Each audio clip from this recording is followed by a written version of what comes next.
Welcome to AskBYS Podcast, a monthly podcast brought to you by Bainbridge Youth Services and its supporting sponsors. AskBYS Podcast connects parents to professionals that can provide support, education, and resources on a particular topic in parenting. My name is Shannon Ameling, and I am your host. I am here with Milagro Castilleja as our producer. We're recording live at the Media Arts Studio at BARN, the Bainbridge Artisan Resource Network. Today's special youth episode is sponsored by Quick Lock and Windermere Realty of Bainbridge Island. 20 years ago, in May of 2003, an article was written in the Kitsap Sun by Stephen Gardner entitled "Bainbridge Parents Tackle Underage Drinking." Billy Taylor, an island parent, was quoted as saying, "I really don't want to make it sound like the kids have a problem. I really think it is a cultural, societal problem." The article shares that she had become involved in addressing the issue of underage drinking when a friend's daughter nearly died from alcohol poisoning the previous fall. In 2002, 59.9% of Bainbridge High School seniors surveyed admitted to drinking in the previous 30 days. This was 17% higher than the state average. Taylor brought parents and youth together to discuss this issue and what might be done. The article shares that in response to this effort, a coffee shop on the island committed to staying open late 2 weekend nights a week for teens. Wendy Danzig, another parent on the island, was quoted as saying that meetings back then had shown that kids wanted a bigger connection to the broader community. She was also quoted as saying, "There are kids here who socially drink at home. Their parents think they're juniors and seniors. It's going to happen, so at least if they're not driving, it's okay." Billy Taylor added, "Research shows children between the ages of 11 and 20 are more likely to become addicted to whatever drugs they're abusing because of the ways their brains are changing during the time." This article was written before any of our guests today were born, and they are here today to address this same issue of underage drinking in our community. Today, I welcome some of the members of the BYS Youth Advisory Board: Lily. Hello. Max. Hello. Gabriella. Hello. Emma. Hey. And Maxwell. Hey. Today's episode is Local Youth and Underage Drinking, a conversation with the BYS Youth Advisory Board. So welcome to all of you for being here. Thank you. So to begin, what is the Youth Advisory Board? So we are a group of high school students, and we work with BYS to just kind of combat some issues on the island with regards to youth and just the community. Nice. Thank you. It sounds like fulfilling work to be doing. And what is the Healthy Bainbridge Alliance? The Healthy Bainbridge Alliance is a group of youth, parents, and community members that all come together with kind of monthly meetings to tackle a large issue. We all work together and try to create a solution that's best for all of us. Nice. Okay, so you've all written articles that will be featured in the Bainbridge Review over the next few months. And those articles are divided by audience, youth, parents, and community members. So for our discussion today, I would love to take a moment and focus on each group and thoughts you have as an advisory board regarding response to this issue by those groups. So let's get into talking about this initiative and its different aspects. So underage drinking typically has been associated with being cool or edgy or rebellious. And through recent studies, we also know that youth use it as a coping strategy. So Gabriella, in your article aimed at youth, you mentioned pressure. From your perspective as a group, what are some effects this pressure has had on you and your peers? I would say that for myself, I definitely feel it. I think there's a lot to balance in the high school years, especially being a junior and a senior. But whether it be, looking for colleges or extracurricular activities, a lot of us are student athletes, and I think it can all just feel like it builds up in a lot of ways. And I see it a lot with my friends too. Just the amount that's going on at once is just, it can be really overwhelming sometimes. So I think that plays a huge role into just mental health in general. So when did knowing or realizing that underage drinking is a coping strategy for your peers begin to concern you? I would say for me, at least, I probably noticed it the most during and after the pandemic when we were all really separated from each other. And then, like, I just kind of remember coming back and, like, there are definitely moments where I was worried for someone who was my friend, or just, like, just their high-risk behaviors. I was like, that's something you usually don't do, and I'm kind of surprised. So I would say the pandemic and just not being able to see anyone, and kind of keeping to yourself and just having that coping mechanism at home. Yeah, I would definitely agree. Like, kind of after, for me, it was kind of after the pandemic, the year that we all went back to school together, and I would notice that, some of my friends, they would have different habits than they did before. Maybe they wouldn't show up to school as much, or I would see them like on social media going out every weekend night and doing things that they wouldn't had been doing before. And you can kind of see, at least I saw a lot of people like gradually slide down a slope, we should say, in that way. And it's rough. It's rough to watch, but you definitely can see it around you. You can see the result of the pressure. So you're feeling like coming out of the pandemic is when you've noticed that this is different. There's something different about it. Mm-hmm. Okay. And I would add one thing on that. About just like parties. I noticed for some of my friends that there's a lot more of just parties that have been happening, and I think in some ways alcohol has kind of become a way to just relax, but also to have fun, like one of the only ways that's able to happen. So I think that's something that, like Max was saying, is difficult to watch, but also I think it's really important to look into. Thank you, all of you. So what can teens do to address this issue of underage drinking as a coping mechanism? Like, what can they use to replace it? What are your thoughts?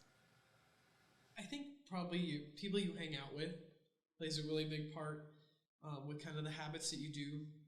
You kind of develop these things from being with your friends, well, let's see, my friends are going to go to the beach, I might as well go with them too, and kind of have fun, party around. But I think there are some friends that probably aren't the best if you're trying to kind of quit or get off those substances, and surrounding yourself with good, supportive people who have good habits, and maybe we can just go to the beach, not necessarily do drugs at the beach, but just have fun and enjoy.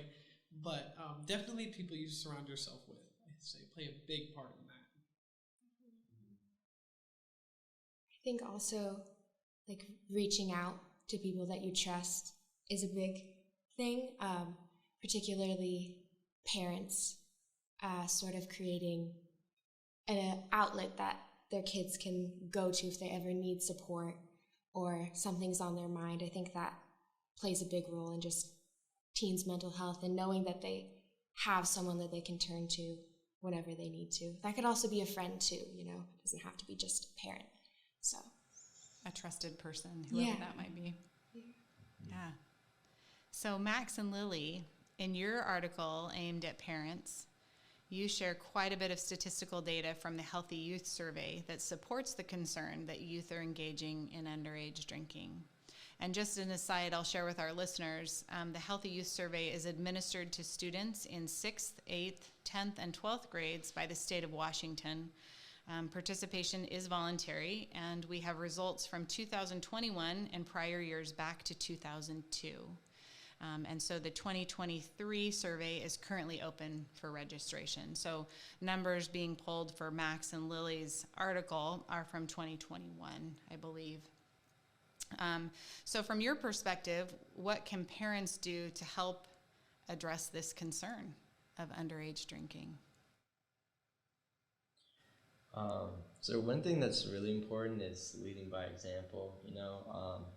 On Bainbridge, I think we have a kind of a culture of the adults, not like drinking a lot, but drinking at a lot of events, kind of, or like at home, or I think you mentioned in the article that was written over 20 years ago, like that at-home stuff, the idea that it's safe if it's at home.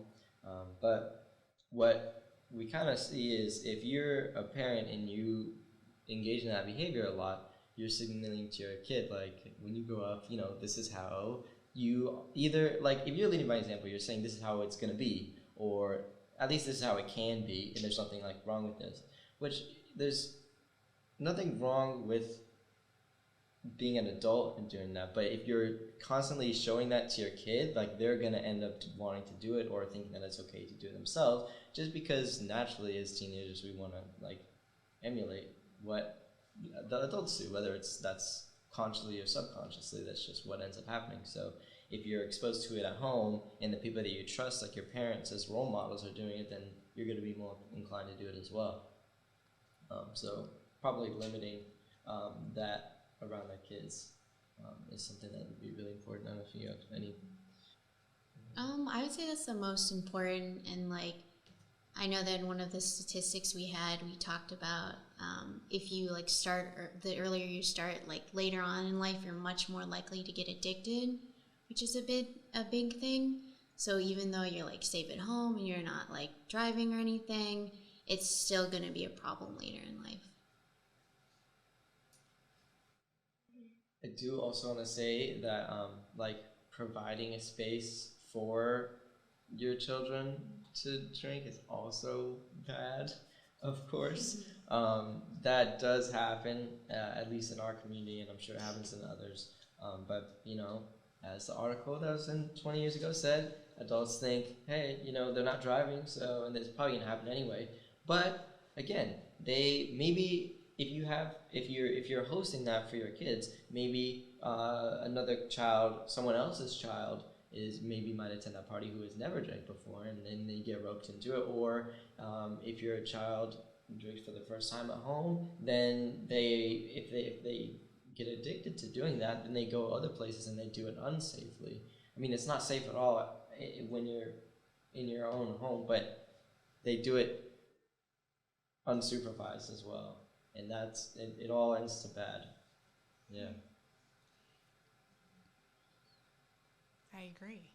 I think we as parents have a part in that, and modeling behavior of any kind, right? Whether it's drinking or any other healthy or unhealthy behavior. Any other thoughts to share?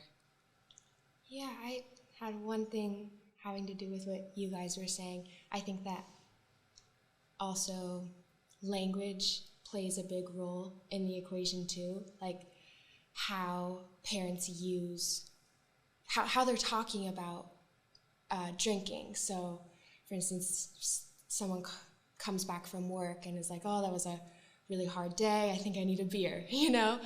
Just like the way that it's talked about in just casual conversation, I think can have a pretty impactful effect on just how we view it as a coping mechanism or just even a way to relax.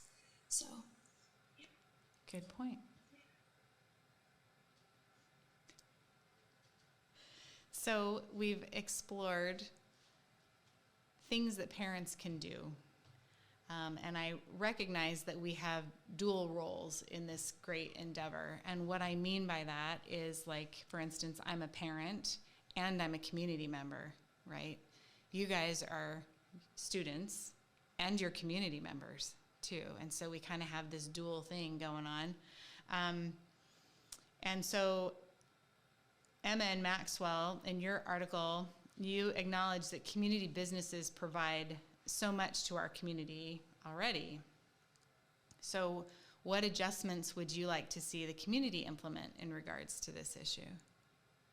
I would probably say businesses having maybe more flexible hours on days that we have baseball games or sports events, maybe kind of offering this thing for teens, like discounts, stuff like that, stuff that can encourage teens to go out, not necessarily go have a party, but to actually use our community. We have these wonderful businesses and wonderful shops all around, and I think there's definitely more room for improvement for utilizing those. And if they maybe offered, I mentioned, discounts for teens, that would be good. Yeah, absolutely. And they provide entertainment and things to do. And if there's nothing to do, then teens are more likely to end up trying to fill that with unhealthy behaviors. So you're feeling like if community businesses can consider ways that they could make space available or time available or whatever, that could be helpful to teens to engage more with those businesses. And I think it's also important to mention we're not talking about like right now and like every single day. It's just maybe like after a homecoming game or just like after like senior night for a sport or something, just kind of every now and again. So Yeah, absolutely. Businesses, you know, especially around here, they have their own struggles, whether it be unemployment or rising costs. So even if we could just get like one thing open every now and again during a game, it doesn't always have to be the same business. You know, maybe there's a rotation, so it's less of a burden. I think just kind of utilizing what we have, because we have such a great community, and just kind of bring that to its kind of fullest ability and encouraging people, you know what, I'm actually going to go out, I'm going to go down to Winslow and get some food with my friends, hang out, because, you know, right now it's like, oh, look, it's 6:30, oh, okay, everything's closed. I guess, what am I going to do now? Go home or go party with my friends? You know, there's kind of options there, and I think they have such a big impact. One thing I appreciate about this conversation today is the way you're tackling this, where we all have an opportunity to look at ourselves and how we can help, how we can contribute. And I think that is helpful for all of us, right? Because when we take ownership of something, we go a lot farther with it than when we don't. So I'm curious, are there specific invitations that you guys want to make to youth or to parents or to the community? I guess Emma and Maxwell were kind of making invitations right now, so. I think just, you know, setting a good example. I think this can connect to the community, youth, and parents. I think on the community side, you know, if one business maybe offers like a discount or changes hours just on a certain day, other businesses might see that and say, hey, people are actually going and utilizing that, and teens are using that as a healthy way of getting out with friends. You know, they're getting milkshakes or whatever, 9 o'clock, something like that. And then I think it also connects to the parents and youth side, because if parents are setting healthy examples, I think other parents can see that too. Be like, hey, actually, I don't think it's a good idea that I'm letting my kids do these activities at my house and stuff like that. And for other youth too, like, hey, I can probably make some changes to my lifestyle. I can get out, maybe see what these people are doing and change some of my ways. I think it's just important to have good examples throughout. Thank you. I think you're right. I think that's true for all of us, right? One parent does something and then parents follow. One youth does something and youth follow. So I think you're right. I understand that there's something going on with parents and how parents can get involved in this initiative. What's that about? For the parents, we actually are planning to send out a petition pretty soon, and it's kind of like a way for them to Just probably pledge that they're not going to show, or not going to, it's about hosting parties with alcohol. So we're trying to get parents to not do that. So the idea is just, if you're a parent and you see the pledge, you just put your name on there, say, I'm not going to host any of those parties. And it is about the pledge, but it's more about getting just the knowledge of that that's not okay. And we're hoping that, you see other parents do it, you'll do it too as a parent. And hopefully that'll reach a lot of people around the community and kind of stop that problem from happening again. Sounds great. As a parent, I'm excited to sign the pledge. So thanks for the invitation. Well, thank you very much, Lily and Max and Gabriella. and Emma and Maxwell for a great conversation today. Thanks for sharing with us what you're doing as a youth advisory board with the Healthy Bainbridge Alliance. Thank you all who have joined us. We hope that this conversation proves to be of benefit to you in your parenting and as a community member. We leave you with the foundation that healthy youth begin with healthy families, and healthy families build healthy communities.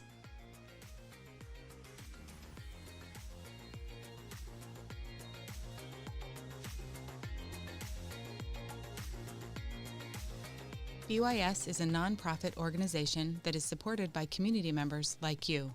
For more information, please visit AskBYS.org. We thank Milagro Castilleja for producing our show. Another big thanks to Barn, the Bainbridge Artisan Resource Network, for their generosity in allowing us to record in their media arts studio.